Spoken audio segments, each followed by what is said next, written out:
الشیطان الرجیم بسم اللہ الرحمن الرحیم الحمد للہ رب العالمین وصلی اللہ علی محمد وآلہ الطاہرین۔ تو سورہ فیل کی تفسیر پڑھ رہے تھے، اصحاب فیل کی داستان اور ان کی حکایت اور ان کا واقعہ کیا ہے اس سے آشنا کر رہے تھے۔ کیونکہ یہ جو سورہ ہے، اس سورہ میں اصحاب فیل کی داستان کو ذکر کیا گیا ہے۔ تو یہ اصحاب فیل ان کی داستان کیا ہے؟ مفسرین اور مورخین نے اس کی داستان کو الگ الگ صورتوں میں الگ الگ طریقے سے اپنی اپنی کتابوں میں درج کیا ہے، پیش کیا ہے۔ یہاں تک کہ اس واقعے اور اس حادثے کا سال وقوع کیا ہے، کس سال یہ واقعہ رونما ہوا ہے، اس میں بھی بڑی گفتگو ہے۔ لیکن جو اصل داستان ہے اصحاب فیل کی، وہ مشہور ہے اور اس قدر مشہور ہے کہ اس کو متواترات میں شمار کیا گیا ہے۔ کہا گیا ہے کہ یہ اخبار متواتر میں سے ہے۔ تو مشہور و معروف روایتیں ہیں ان کے مطابق، جیسے سیر ابن ہشام ہے، بلوغ العرب ہے، بحار الانوار ہے، مجموع بیان ہے، ان کتابوں میں اصحاب فیل کی داستان کو جس طریقے سے بیان کیا گیا اس کا خلاصہ یہاں پہ دیا ہوا ہے۔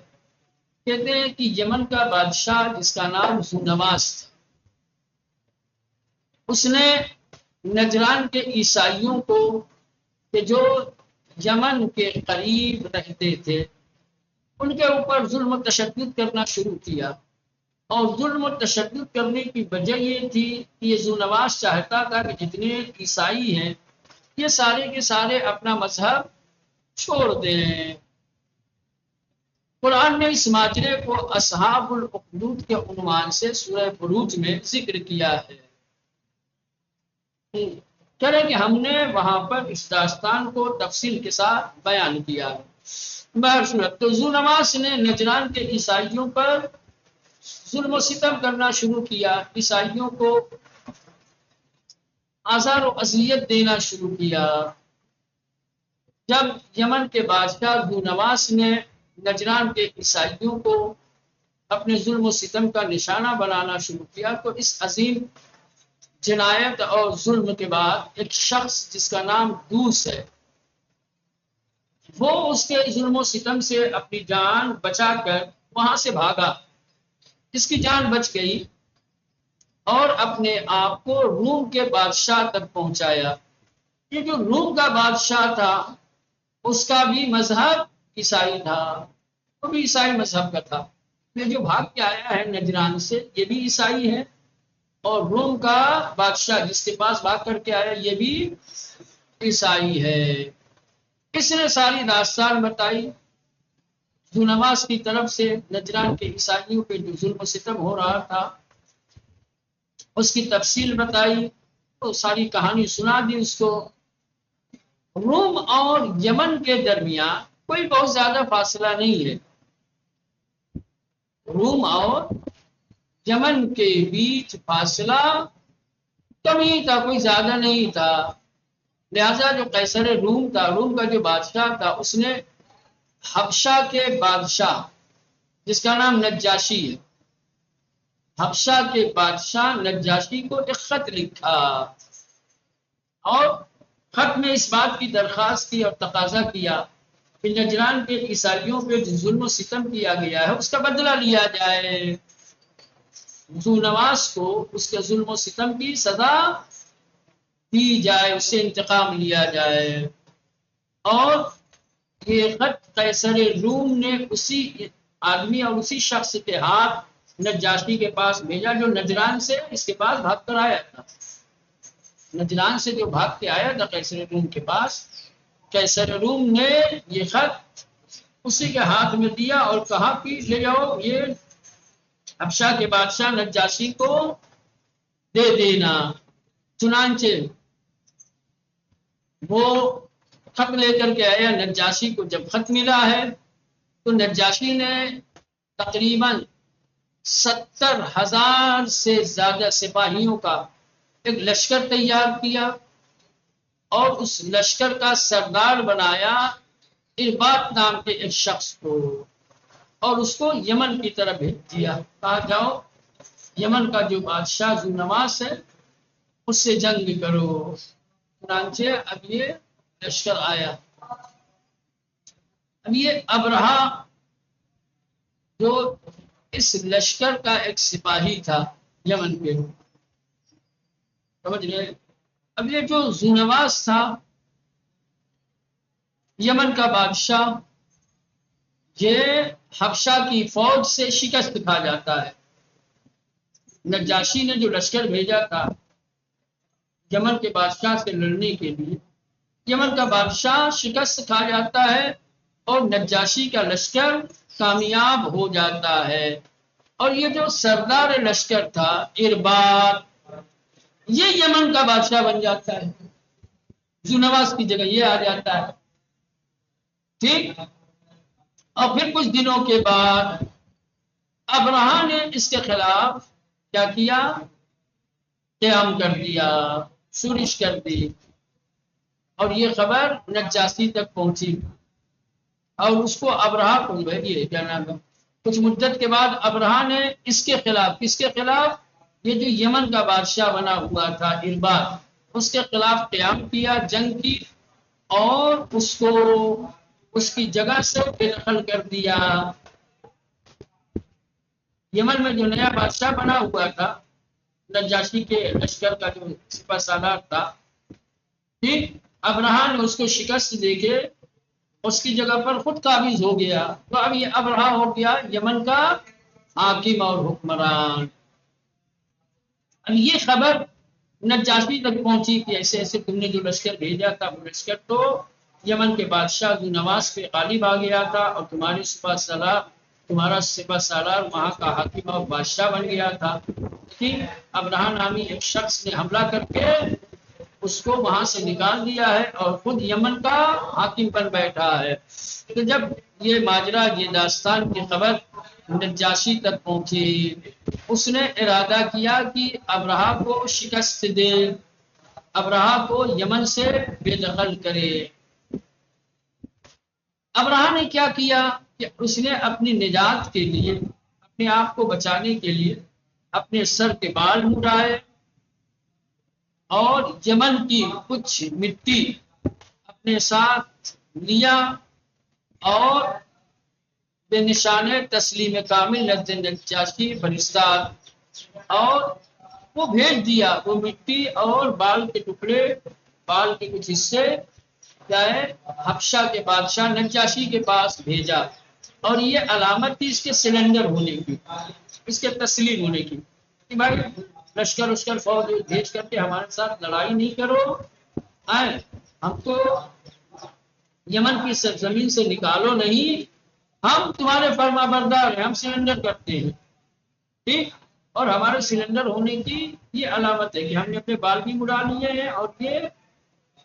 یہاں کے زمین کی کچھ خاک بھی ہے، اور کہا ہم آپ کے وفادار ہیں، اب ہم آپ کے ماتحت رہیں گے، آپ جیسا کہیں گے ہم ویسا کریں گے، ہم آپ کے تابع۔ نجاشی نے جب دیکھا کہ بھائی یہ تو ابرہہ جو ہے سرنڈر ہو گیا ہے، تسلیم ہو گیا ہے اور وفاداری کا اعلان کر رہا، تو اس کو معاف کر دیا اور اس کو اس کے منصب پر باقی رکھا، کہ بھائی تم یمن میں حاکم بنے رہو۔ چنانچہ یہ ابرہہ یمن کا حاکم بنا رہتا ہے، اور پھر اس نے کیا کیا؟ اپنی خدمت گزاری دکھانے کے لیے کہ میں کس قدر خدمت گزار ہوں اور کس قدر میں مذہبی کاموں کی طرف توجہ دیتا ہوں، اس میں کتنا پیش رہتا ہوں، ایک بڑا گرجا گھر بنوا دیا، ایک بڑا کلیسا بنوایا، بڑا خوبصورت، اتنا بڑا اور اتنا خوبصورت کہ اس وقت پوری دنیا میں اتنا بڑا اور اتنا خوبصورت کوئی دوسرا عبادت خانہ تھا ہی نہیں، کسی مذہب اور مسلک والوں کے پاس اتنا بڑا اور اتنا خوبصورت عبادت گاہ نہیں تھی۔ اور پھر جب بنوا لیا یہ کلیسا تو پھر اس نے یہ طے کیا، ارادہ کیا کہ عربستان کے جزیرے عربستان کے لوگ ہیں ان کو دعوت دے کہ وہ طواف کے لیے، عبادت کے لیے اس گرجا گھر کی طرف رخ کریں، ادھر آئیں، اب خانہ کعبہ کا طواف نہ کریں۔ لہذا اس نے ارادہ کیا کہ جزیرے عربستان کے تمام لوگوں کو کعبہ کی جگہ کیا ہے اس کلیسا کی طرف دعوت دے بلائے، اور یہ بھی طے کیا کہ یہاں پر قانون حج عرب سازر کہ اسی کو عرب کے حج کا مرکز بنائے۔ اس زمانے میں بھی حج کے ارکان لوگ انجام دیتے تھے، حج کا طور طریقہ الگ تھا۔ اس نے دیکھا کہ بھائی لوگ خانہ کعبہ کو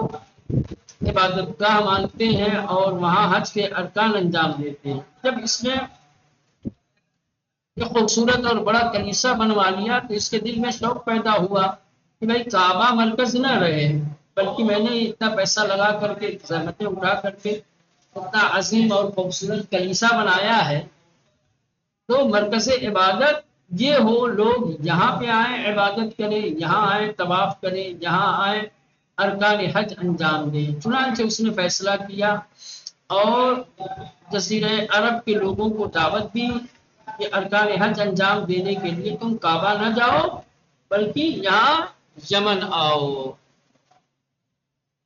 اور مکے کی جو اہمیت تھی اور جو مرکزیت تھی اس کو منتقل کرنا چاہتا تھا کہ مرکز کیا ہو، یمن بن جائے نہ کہ مکہ، سمجھ لیں، مکے کو اس کی مرکزیت سے ہٹانا چاہتا تھا، مکے کی مرکزیت ختم کر کے یمن کو مرکز بنانا چاہتا تھا۔ چنانچہ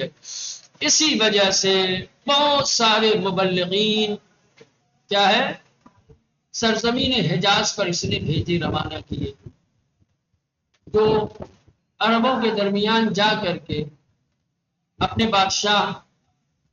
یعنی ابرہہ کے ارادوں کی تبلیغ کر رہے تھے، اپنی کلیسا کی اہمیت، اس کی خوبصورتی بیان کرتے تھے، اس کی مرکزیت بیان کرتے تھے، اور لوگوں کو وہاں آ کر کے عبادت کرنے اور حج کرنے کی دعوت دیتے تھے۔ چنانچہ جس سے بہت سارے مبلغ بھیجے مکہ اور اس کے اطراف میں، مختلف عرب کے قبیلوں میں اور حجاز کی سرزمین پر۔ لیکن جو عرب تھے وہ مکہ اور خانہ کعبہ سے حد درجہ محبت کرتے تھے، کیونکہ کعبہ اور شہر مکہ قدیم زمانے سے عربوں کا مرکز تھا۔ مکہ اور کعبے کو عرب بہت زیادہ اہمیت دیتے تھے، ان دونوں کو بڑا مقدس سمجھتے تھے۔ لہذا جو عربوں کی مکے اور کعبے سے محبت تھی، چاہت تھی، اس کی وجہ یہ تھی کہ وہ مکہ اور خانہ کعبہ کو جناب ابراہیم کی یادگار سمجھتے تھے، کہ یہ جناب ابراہیم کی یادگار ہے اور ان کے آثار میں سے ہے۔ لہذا جہاں ایک طرف یہ لوگ محبت کرتے تھے، جب ابرہہ کی طرف سے مبلغین کو آتے ہوئے دیکھا اور دیکھا کہ یہ مبلغین عرب کو مکہ اور کعبہ سے دور کرنا چاہتے ہیں، تو ان لوگوں نے خطرہ بھی محسوس کیا کہ اب مکہ اور کعبے کو خطرہ ہو سکتا ہے اگر ان مبلغین کی تبلیغ کا اثر عربوں پہ ہوا اور لوگوں نے مکہ اور کعبہ کے بجائے یمن جا کر کے اور وہاں کے خوبصورت اور حسین جو عبادت گاہ ہے، کلیسا ہے، وہاں عبادت کرنے لگے کہ مکہ اور کعبہ ویران ہو جائے گا، خالی ہو جائے گا۔ چنانچہ جہاں ایک طرف محبت بھی تھی ان کو مکے اور کعبے سے، اس کو ابراہیم کی یادگار سمجھتے تھے، جب ان لوگوں نے خطرہ محسوس کیا تو بعض روایات کے مطابق کچھ لوگ مکے سے چھپ کر کے یمن پہنچے اور چپ کے یمن کے کلیسا اور عبادت گاہ میں آگ لگا دی۔ حجاز سے کچھ لوگ پوشیدہ طور پہ چھپ کر کے یمن جاتے ہیں اور یمن کے کلیسا میں، وہاں کی عبادت گاہ میں، جس کو اس نے بنوایا تھا ابراہیم نے، اس کی طرف لوگوں کو دعوت دے رہا تھا، جب ان لوگوں نے خطرہ محسوس کیا خانہ کعبہ کے لیے تو مخفیانہ اور پوشیدہ طور پہ یمن جا کر کے وہاں کے کلیسا میں آگ لگا دی۔ بعض روایتوں میں یہ ہے کہ نہیں، آگ نہیں لگائی، بلکہ مخفیانہ طور پہ وہاں جا کر کے اس عبادت گاہ کو ملبس کیا، اس کو گندگی وغیرہ اس میں بکھیری، اس کو نجس کیا، سمجھ رہے ہیں، اور اس کی بے حرمتی کی، لہذا اس وجہ سے جو ابراہیم کی طرف سے مبلغین آ رہے تھے، جو دعوت دے رہے تھے، ان لوگوں نے اس دعوت کا ریئیکشن اور رد عمل ظاہر کیا اس طریقے سے، بھائی ہم تمہاری دعوت سے خوش نہیں ہیں، تم جاؤ اپنے کلیسا کو، اپنے شہر کو مرکز بناؤ، اپنے کلیسا کو اپنے لیے عبادت گاہ سمجھو، ہمارے لیے یہ مکہ اور کعبہ بہتر ہے۔ لہذا اس طریقے سے مکے کے لوگوں نے یا حجاز کے لوگوں نے، عربوں نے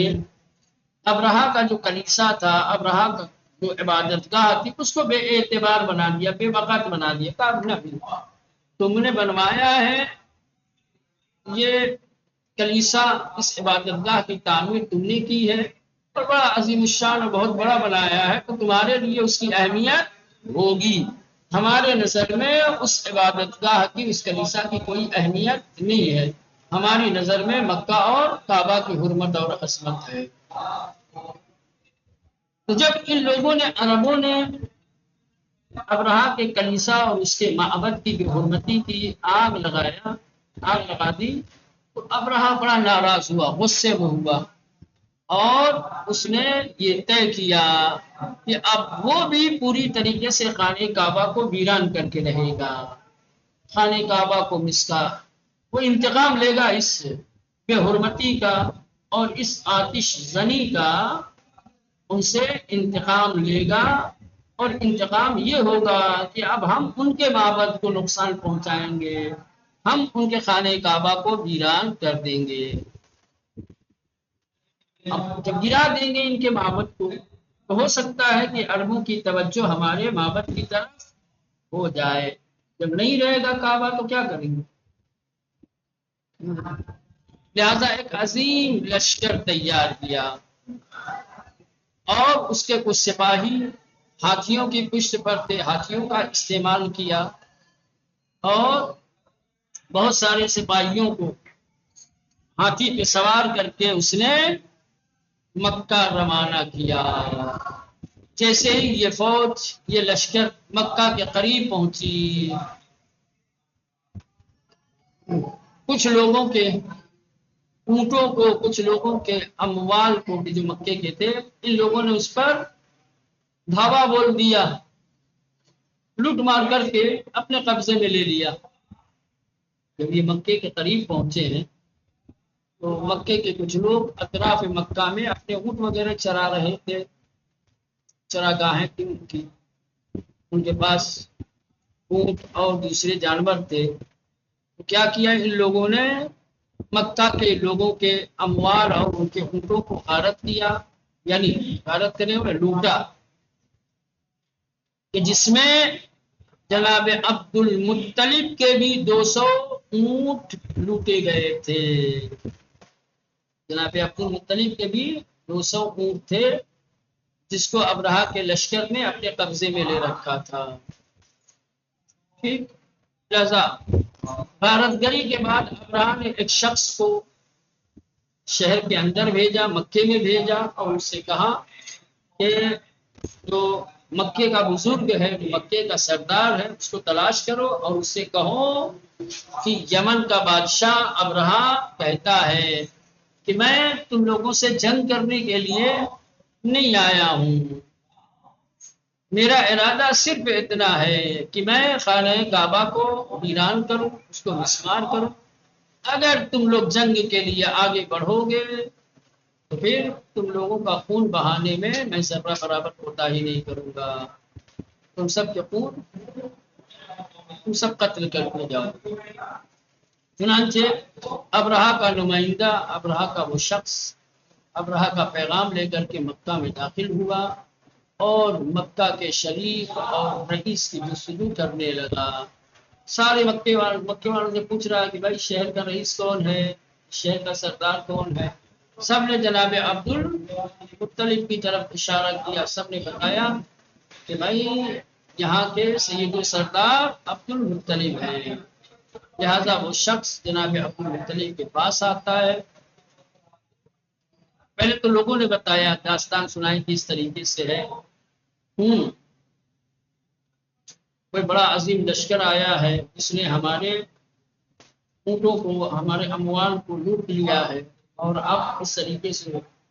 ایک شخص مکے میں آ کر کے آپ کو تلاش کر رہا ہے۔ ان کا ارادہ، ان کا مقصد خانہ کعبہ کو ویران کرنا ہے، نہ کہ ہمارے ساتھ جنگ کرنا ہے۔ بہرصورت جب لوگوں نے جناب عبد المطلب کو ساری داستان بتائی، سارا ماجرا بتایا، تو عبد المطلب نے بھی کہا کہ بھائی ہمارے پاس تو ان سے جنگ کرنے کی طاقت نہیں ہے، ہم ان کے ساتھ جنگ نہیں کر سکتے، نہ ہمارے پاس اتنے افراد ہیں، نہ ہمارے پاس جنگی اسلحے ہیں۔ سوال لشکر لے کر کے آیا، ہم کیسے ان سے لڑ سکتے ہیں؟ اور جہاں تک مسئلہ خانہ کعبہ کا ہے، اس گھر کا جو مالک ہے وہ اس کی حفاظت کرے گا۔ ٹھیک؟ اب یہ جو ابرہہ کی طرف سے جو شخص آیا تھا، اس نے جناب عبد المطلب سے کہا کہ آپ کو ہمارے بادشاہ کے پاس چلنا پڑے گا، آپ آئیے ہمارے بادشاہ سے گفتگو کیجیے۔ لہذا جس وقت جناب عبد المطلب ابرہہ کے پاس گئے اور جب اس کی نظر پڑی ہے جناب عبد المطلب کے اوپر، جناب عبد المطلب کے قد و قامت کو دیکھ کر کے اور ان کے چہرے کی ابہت اور ان کے چہرے کی رونق کو دیکھ کر کے بہت زیادہ متاثر ہوا، اتنا متاثر ہوا کہ خود ابرہہ ان کے احترام کے لیے اپنی جگہ سے کھڑا ہو گیا اور زمین پر بیٹھ گیا، اور جناب عبد المطلب کو اپنے پہلو میں جگہ دی، کیونکہ نہیں چاہتا تھا کہ وہ جناب عبد المطلب کو اپنے پاس تخت پر بیٹھائے، اس لیے خود زمین پر بیٹھا اور عبد المطلب کو بھی اپنے پاس۔ اس کے بعد جو ابرہہ کا مترجم تھا، اس سے کہا بھائی تمہاری کیا حاجت ہے؟ نہ، جناب عبد المطلب نے ابرہہ کے مترجم جو تھا، اس نے ان سے کہا جناب عبد المطلب سے کہ بھائی آپ کیا چاہتے ہیں، آپ کی کیا حاجت ہے؟ انہوں نے بتایا مترجم کو، کہا بھائی میری درخواست اور میری حاجت بس اتنی ہے کہ میرے جو 200 اونٹ تم لوگوں نے اپنے قبضے میں لے رکھے ہیں، 200 اونٹ میرے جو تمہارے پاس ہیں، وہ اونٹ ہمارے واپس کر دیے جائیں، اور اپنے لشکر والے کو حکم دو کہ ہمارے جو بھی اموال ہے انہیں واپس کر دیا جائے۔ ٹھیک؟ ابرہہ نے جناب عبد المطلب کی یہ باتیں سنی اور یہ درخواست جب سنی تو ابرہہ کو بڑا تعجب ہوا، یار یہ عظیم انسان، یہ عظیم شخصیت کا مالک، میں تو سمجھ رہا تھا کہ کچھ اور ہی بات کرے گا، یہ تو عجیب بات کر رہا ہے، اس کو اپنے اموال کی اور اپنے اونٹوں کی پڑی ہے، یہ کس طریقے کا تقاضا اور درخواست کر رہا ہے؟ لہذا ابرہہ نے اپنے مترجم سے کہا تو ان سے کہہ دو کہ جب میں نے آپ کو دیکھا تھا تو آپ کی عظمت کا آپ کی عظمت، آپ کی قوت میرے دل میں جگہ بن گئی کہ میں سمجھ رہا تھا بڑا باوقار آدمی ہے، بڑا عظمت آدمی ہے، لیکن اب تمہاری اس باتوں سے جو بات تم نے ابھی کہی ہے،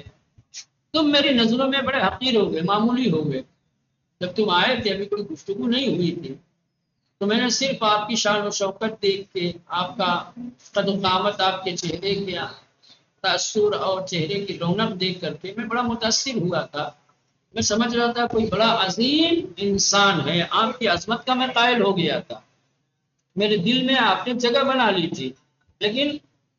ابھی آپ نے جو درخواست کی ہے، جو تقاضا کیا ہے، جو گفتگو کی ہے، آپ کی اس درخواست اور اب اس کے تقاضے کو سن کر کے آپ میری نگاہوں میں گر گئے، معمولی انسان ہو گئے۔ تم اپنے دوستوں اونٹوں کے بارے میں بات کر رہے ہو، لیکن خانہ کعبہ جو تمہارا اور تمہارے آباء و اجداد کا دین ہے، خانہ کعبہ جو تمہارا اور تمہارے آباء و اجداد کا دین ہے، تو اس کے بارے میں کوئی بات ہی نہیں کر رہے ہو، جس کو گرانے کے لیے ہم آئے۔ ہمارا اصل مقصد خانہ کعبہ کو ویران کرنا ہے، تو اپنے دین کے بارے میں، خانہ کعبہ کے بارے میں کسی طریقے کی کوئی بات ہی نہیں کر رہے ہو۔ تم کو اپنے اونٹوں کی فکر ہے، اپنے اونٹوں کی بات کر رہے ہو۔ تو جناب عبد المطلب نے ایک تاریخ ساز جملہ کہا، جو آج بھی تاریخ کے اوراق پہ سورج کی طرح روشن ہے، چمک رکان انا رب الابل وان للبیت ربا سیمنعہ، انا رب الابل، اونٹوں کا میں مالک ہوں۔ کیا مولانا؟ میں اونٹوں کا مالک ہوں، اور اس گھر کا بھی ایک مالک ہے، جو اس گھر کا مالک ہے وہ اس کی حفاظت کر لے گا۔ اونٹ کا مالک میں ہوں، اس لیے اونٹوں کی باتیں کر رہا ہوں، مجھے اونٹوں کی فکر ہے۔ خانہ کعبے کا بھی مالک ہے، والا ہے، جس کا گھر ہے وہ اس گھر کی حفاظت کر لے گا۔ اب جب ابرہہ نے جناب عبدالمطلب کی یہ بات سن، ابرہہ ہل گیا، مضطرب ہو گیا اور فکر میں ڈوب گیا کہ یہ کس طریقے کی باتیں کر رہا ہے۔ یہ بات کہہ کے جناب عبدالمطلب مکے میں چلے آئے اور لوگوں کو خبر دی، لوگوں کو بتایا کہ مکے کے اطراف میں جو پہاڑیاں ہیں، تم لوگ اس پر پناہ لے لو، اور کچھ لوگوں کو اپنے ساتھ لے کر کے خانہ کعبہ کے پاس آئے، تاکہ دعا کریں اور خدا سے مدد مانگے کہ ان کی اور خانہ کعبہ کی حفاظت کرے۔ خانہ کعبہ کے حلقوں کو اپنے ہاتھوں سے پکڑا اور خدا کی بارگاہ میں دعائیں کی، اور کچھ اشعار پڑے ہیں، وہ اشعار یہاں دیے ہوئے ہیں، اس کا ترجمہ یہاں پہ دیا ہوا ہے۔ خداوند پروردگار ہر کس اسخان خود دفاع میں کھلت، ہر شخص اپنے گھر کی حفاظت کرتا ہے، ہر شخص اپنے گھر کا دفاع کرتا ہے۔ تو خانت راہم سے تو اپنے گھر کی حفاظت فرما،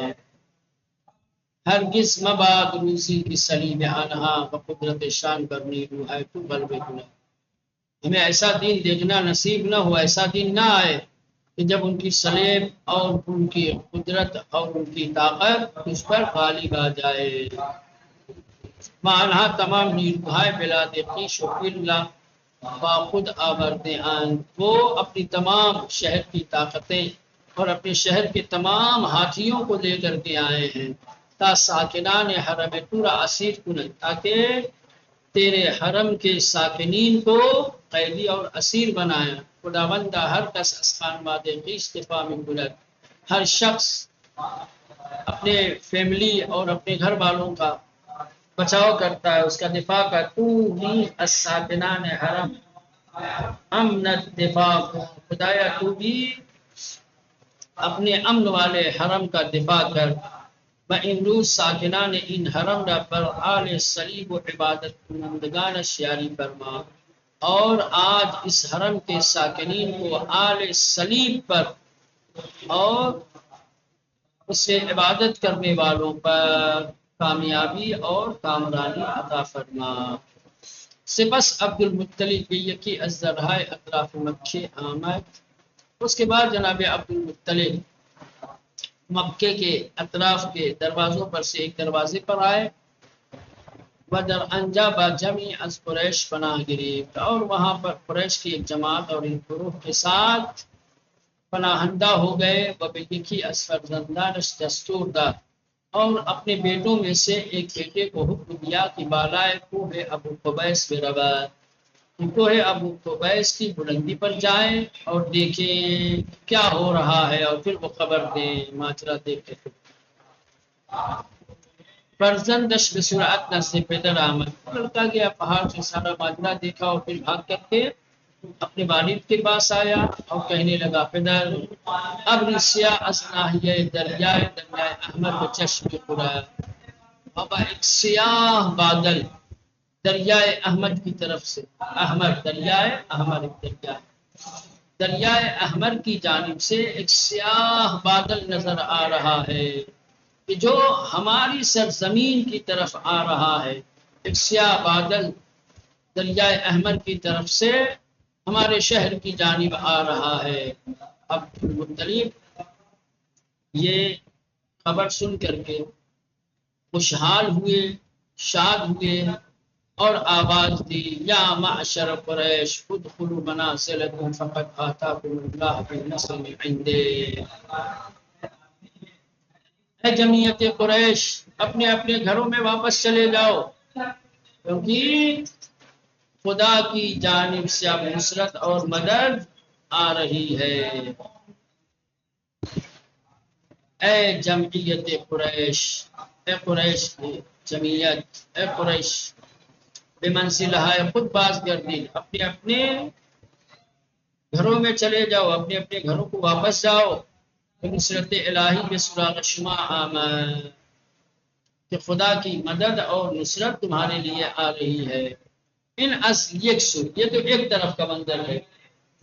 بَأَسْتُوَ دیگر اب رہے سوار بر فیل معروفش کی محمود نام داشت، دوسری طرف اب رہا جو اپنے خاص ہاتھی کے اوپر جس کا نام محمود تھا،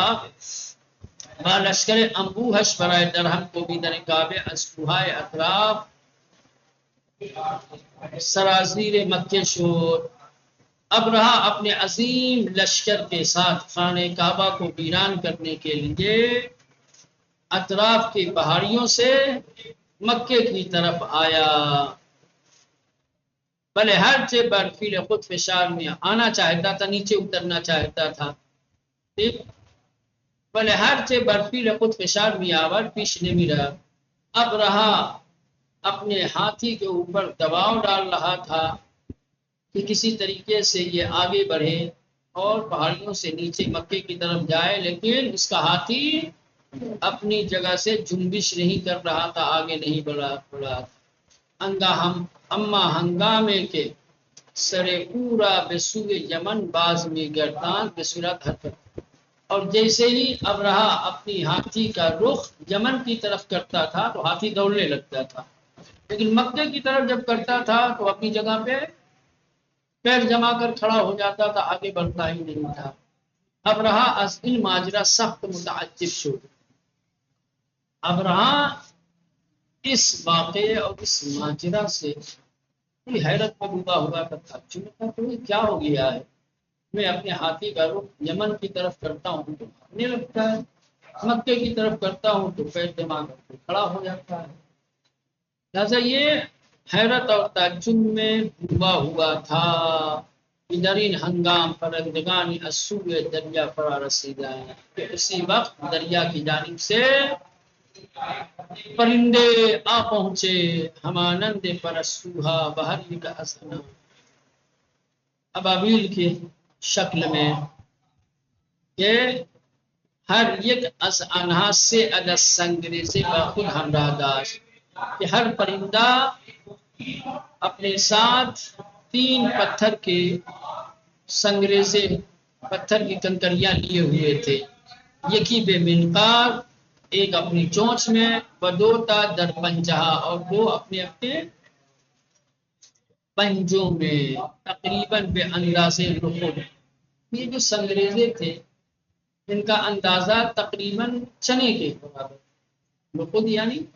چنے کے برابر۔ ان سنگریزہ را برسر لشکریان ابرہہ فروریختن، پرندوں نے ان سنگریزوں کو ابرہہ کے لشکر کے اوپر گرانا شروع کیا، وبہر قدم از انہا اصابت می کر،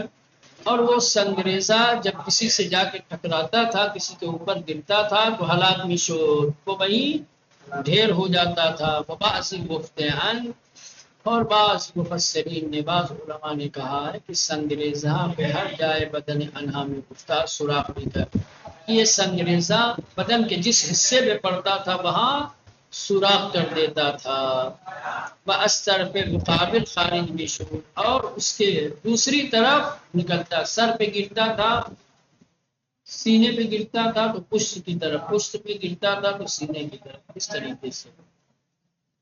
چلیں ابھی باتیں بہت ہیں، سمجھ گئے ہیں، وقت تمام ہو گیا ہے، تاخیر بھی ہو گئی، تو یہاں تک رہنے دے، بقیہ ماجرا انشاءاللہ